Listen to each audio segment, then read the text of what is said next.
Yo, what's happening, y'all? It's your man, Pastor P. Good to see y'all. Even though I'm looking at y'all through a camera lens, I see y'all. What's happening? I see you, Alex. I see y'all out there. I appreciate y'all tuning in week after week. Of course, I don't always have time here on Instagram, church, to break down and give y'all full sermons. But I do thoroughly look forward to the day we are able to be back into the same room, because I got some stuff I need to unpack in this word so that y'all really get it down in your spirit. But I do have a quick encouragement. We wrapping up this series on alignment with your assignment, and I want to give y'all this word out of Matthew 2. Flip over to Matthew 2 right quick, and then I'll catch y'all on the flip side.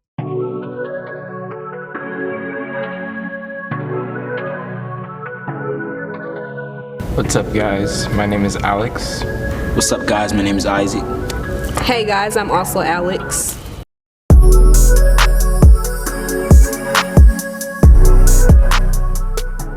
Are you in alignment with your assignment? Are you in alignment with your assignment? Are you in alignment with your assignment?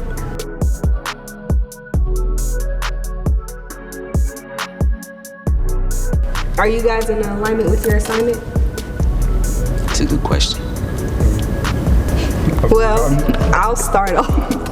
I would say right now I'm a little lost if I'm in alignment with my assignment, just because I feel like since COVID happened, I haven't been like as engaged with like the church and even like God, just keeping it real. Like I just feel like, especially now that I'm a senior, it's so many like added stressors coming towards me. Like, oh, you have to apply for college. Oh, you also have AP courses. Oh, you also have this classes and your counselor wants you to do this. And so I feel like with all the added stress, it's also like, not do I have time to make sure like me and God are good, but it's also like I feel like I'm just rushing through life right now so I can just have like some type of peace, so then I could be like, okay, I feel like this is clear to me, I'm in alignment with my assignment. So I think right now I'm just working up the steps to get there for the bigger picture, but I would say right now I don't feel like I'm in alignment with my assignment. I agree with what you said in there. So, like, generally, I feel like right now I'm taking the courses and, school and things of such to get put in the right direction. But in terms of just, like you said, when COVID hit, it sort of like unmotivates you in a sense. So, like, I gotta remind myself to not be lazy sometimes. So that's even just like reading the word every night or just putting in extra work to understand something. I think right now I'm headed in the right direction generally, but I just gotta get my focus back, and then I'll be in alignment with my assignment in terms of everything. For me, I'm just going through the coursework and going where my talents are. Trying to get to the point where I know that this is what I'm meant to do. But right now I'm just filling through and working through my classes.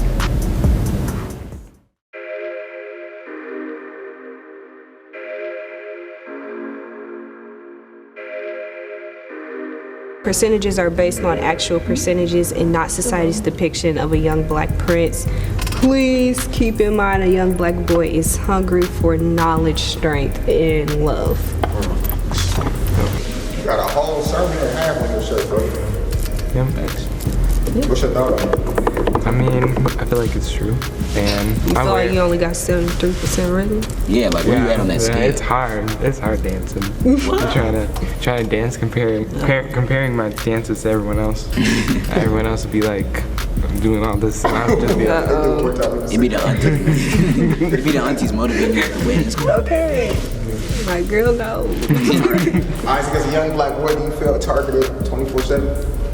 24/7, close to 24/7. Not all the time. I feel like maybe when you're with your friends, they're mostly black, so you feel comfortable. But then when you're out in the world, for the most part, yeah, it feels like that. As a young black guy myself. How true is that as a young black lady? I mean, I would say the rhythm is most definitely 100%. 65. But no. Sorry. I would say like his shirt or the question you asked Isaac. The shirt or the question you asked Isaac? Oh, the shirt. Let's see. I need you to stretch it out for me. targeted 24/7. I feel like black women are targeted 24/7 and black girls. Like even within the black community, I kind of feel like black girls have a lot of like pressure put on them at a young age, because you got the terms like boys will be boys, but with girls it's like, that's not how you sit, that's not how you do this, that's not, and it's like, okay, but he said like that and nobody said nothing to him, or like, why, or like, you know, especially I feel like in black families, like, you know, cooking and stuff like that, like, oh, it's important you know how to cook, and I'm like, maybe I just want to sit back and eat the food this time, or something like that, especially like in the older generations. I would say like at home, I don't really have to deal with that. If I cook, I cook. If I don't, I don't. But then like my grandmother or my great grandmother, like we're all having family vacations. Like one time she was just like, yeah, a woman's place is in the kitchen. And I'm like, girl, just cook and let me eat. But no, I would say like, especially like, they want you, I feel like black girls, like it's a lot of pressure also to be a model citizen. Like you can't be ghetto, you can't, you know, be paying your head, and then like now like you can't wear bonnets, like you look ghetto. And I mean, you want to present yourself in a nice way, but if I'm just going to my friend's house and we about to go to bed, I'm not about to doll myself up, or you know, stuff like that. So I just kind of feel like it's more expectations. But as far as like, I would say like, I don't know, as being like a target more so towards violence, it's a little more like looked down upon, because I feel like for guys it's like, man, like, you know, it's sad that he went through that, but it's kind of also just like more so like the social injustice piece. Whether for black girls, it's more so like that's a young lady, that's a girl, like they see the girl before they see the black in social surroundings sometimes. But then like when everything was heightened with the black injustice and stuff like that, it was like, all right, she's black and she's a girl, so. Right.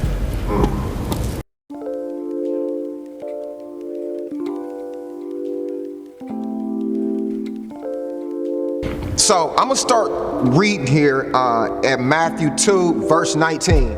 But I want to give y'all the point up front, all right? Because I'm talking to a lot of teenagers. Y'all heard some of our young people talking about the distractions that show up in your life. You got all the stuff going on with school, your job, you know, relationships, whatever it is, society, the standards of society and all that stuff can come in to try to throw us off track for the assignment that God has on your life.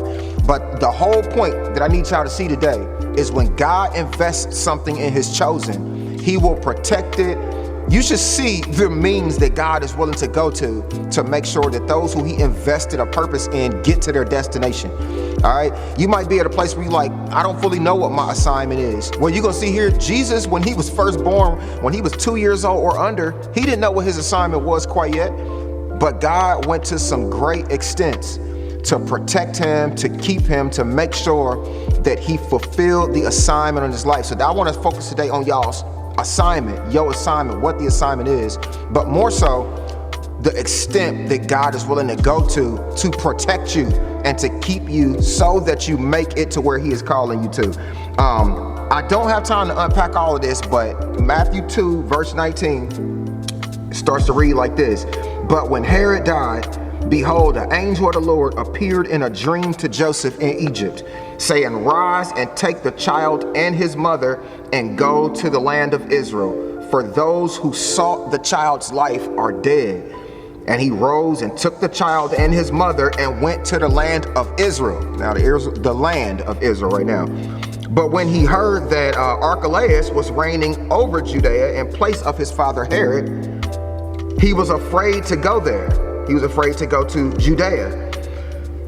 And being warned in a dream, he withdrew to the district of Galilee.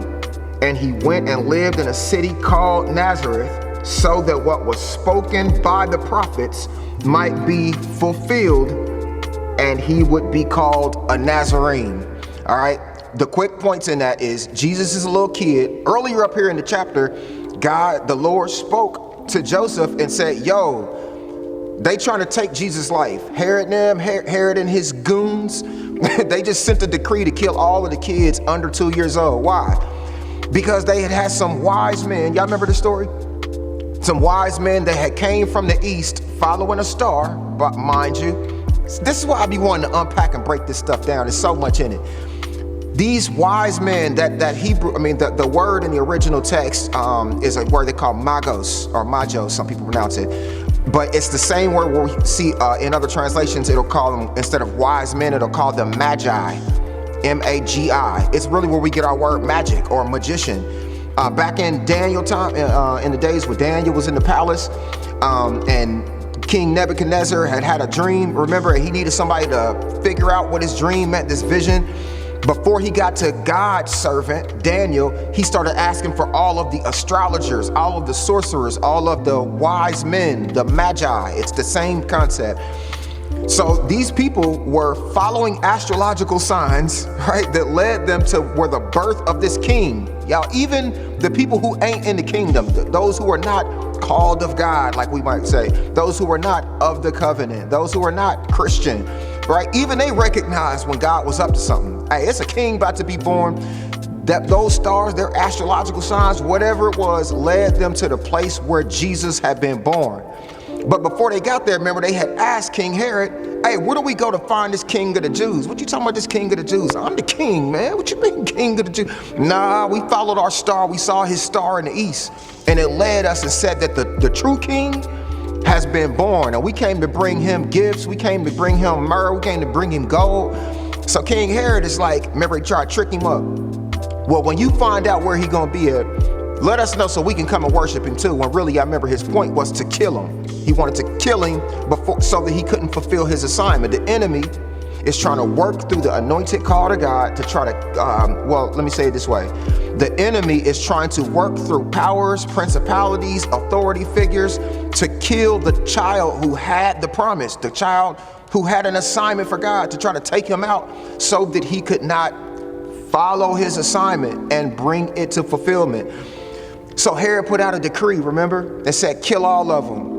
And that's what happened in this passage up. But God came to his authority figure, to Joseph, his daddy, and said, hey, go take that promised child. I got a great purpose for him to fulfill. Go take him to Egypt and hide him out while I handle some stuff and clear some stuff out of the path. Matter of fact, before that, when the wise man found where he was at and gave them his gifts, it said that they even had a dream. God spoke to them by a dream. If you flip back up to verse 11, it says, and going into the house, talking about these wise men, going into the house, they saw the child with Mary, his mother, and they fell down and worshiped him. Yeah, these are magi, wise men. But they understand some stuff in the spirit. They know that this dude has some authority based on what we see in the heavens. They fell down and worshiped him. Then opening their treasures, that'll preach right there, man. Anyway, opening their treasure, they offered him their gifts. Some of y'all see what I'm pointing at. Gold and frankincense and myrrh. Verse 12, and being warned in a dream not to return to Herod, they departed by their own country by another way. So God spoke to Joseph in a dream and say, hey, I got a promise in that child and I need you to protect him. Take him there until the time is right. He spoke to the Magi and said, in a dream, and said, yo, don't go report back to Herod. He's trying to kill the promise before it comes into an alignment with the assignment so that he can fulfill the assignment that I has on his life. But when it all came down to it, and this is the last thing I want to encourage y'all with, hopefully by now you recognize if God has an assignment on your life, which he does, you have to come into alignment with it and trust that God is going to protect me. He will speak to me in dreams. He will send people to protect me, to hide me away. He will direct me and cause me to go to a different place sometime. Some of y'all here in the college campuses. He told him to go to Israel.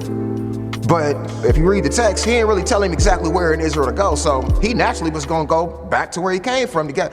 But then he said, oh, wait, Herod's son is still in charge? Well, Herod didn't die, but his son still might. I ain't going there. Let me go somewhere else. So he ended up going to Nazareth. But here's the thing. Him going to a specified place, to Nazareth, taking a diversion. I followed God's instruction. But now I'm here in Israel. I don't know what to do next. It turned out that what was fulfilled had actually been written by the prophets of old. He ended up taking the child to Nazareth. And by doing so, the prophecies were fulfilled that Christ would be called a Nazarene. What do you just basically say to us, Pastor P? That sometime God will give you instructions and call you to go to a place, give you an assignment. That might just mean, like Alex was talking about going to IUPUI earlier, it might mean just go to IUPUI and declare your major. What do I do after that? Don't worry about that. You just go. But I have some things that I have already spoken, and once you get there, I will lead you, I will guide you, and I will protect you to make sure that you stay in alignment with your assignment. But trust me, I will protect you, I will keep you, I will guide you and lead you.